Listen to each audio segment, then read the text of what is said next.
नमस्कार विद्यार्थियों। आज अपन पुरुष सूक्त के 7वें, 8वें और 9वें मंत्र को पढ़ेंगे। पहले 7वें मंत्र को देख रहे हैं।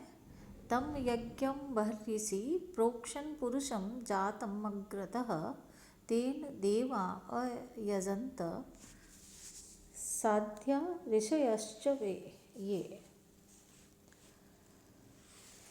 अग्रतः जातम, सर्वप्रथम उत्पन्न, तम यज्ञम, उस यज्ञ से, पुरुषम, उस पुरुष, यज्ञ पुरुष को, बर्हिषि, कुशाओं पर रखकर, प्रोक्षण, जल छिड़का। अग्रतः सर्वप्रथम, जातम उत्पन्न, तम उस यज्ञम पुरुषम, यज्ञ पुरुष को, बर्हिषि कुशाओं पर रखकर, प्रोक्षण जल छिड़क कर पवित्र किया। तेना फिर उससे, देवाः देवों, साध्याः साध्यों, ऋषयश्च अजायन्तः और ऋषियों ने यजन किया। अर्थात सबसे पहले अर्थात सृष्टि से पूर्व उत्पन्न हुए यजनीय का यज्ञ रूप उस पुरुष रूप पशु पर, यज्ञ की वेदी पर देवताओं ने जल छिड़का, अर्थात उसको जल छिड़क कर पवित्र किया। और उस प्रोक्षित पुरुष रूप पशु से देवताओं ने, सृष्टि की उत्पत्ति के साधनभूत प्रजापति आदियों ने और मंत्र दृष्टा ऋषियों ने यजन किया। प्रोक्षण, प्र उपसर्ग उक्ष धातु, लंग लकार प्रथम पुरुष एक वचन, साध्या साध धातु से ण्यत प्रत्यय। सायण और महीधर के अनुसार साध्य शब्द का अर्थ है सृष्टि उत्पादन करने के योग्य प्रजापति आदि, किंतु पीटरसन ने इसका अर्थ किया है देवताओं की एक विशेष श्रेणी।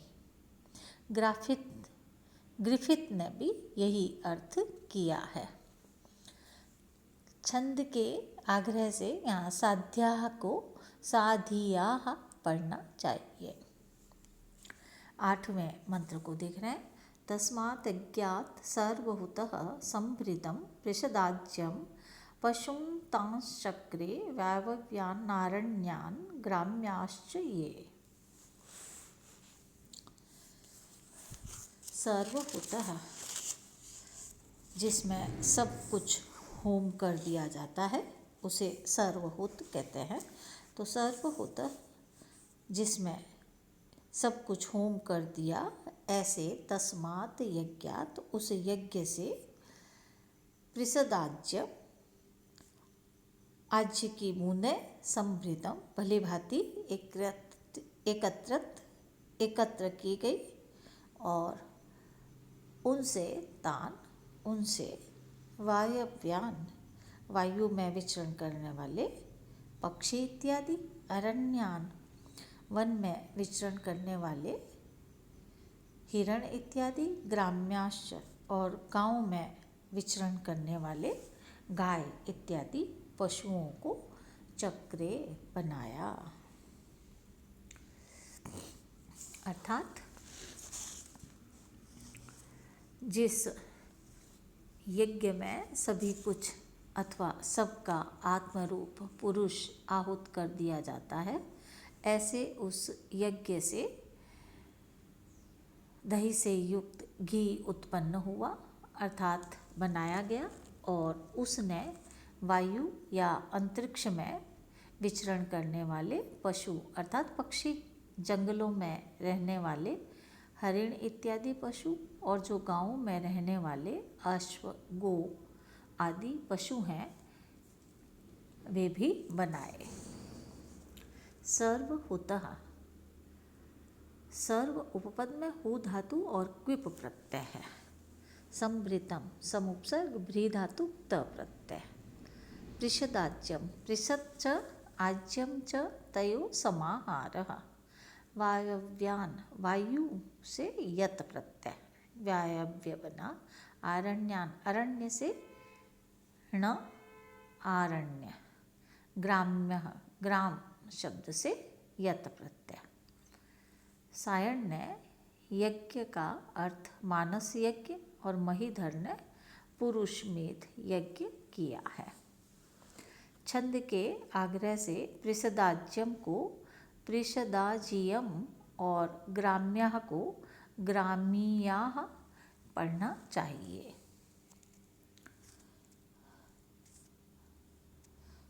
नौवां मंत्र पढ़ रहे हैं अपन। तस्मात् यज्ञात् सर्वयुहुत ऋचः सामानि जगीरे छंदांसि जगीरे तस्मात् यजुस्तस्माद् अजायतः। सर्वहुतः तस्मात्, सब कुछ जिसमें होम कर दिया गया, आहूत कर दिया गया, उस यज्ञ से। तस्मात् यज्ञ, तो उस यज्ञ से। ऋचः, ऋचाएँ, सामान्य और साम जगीरे उत्पन्न हुए।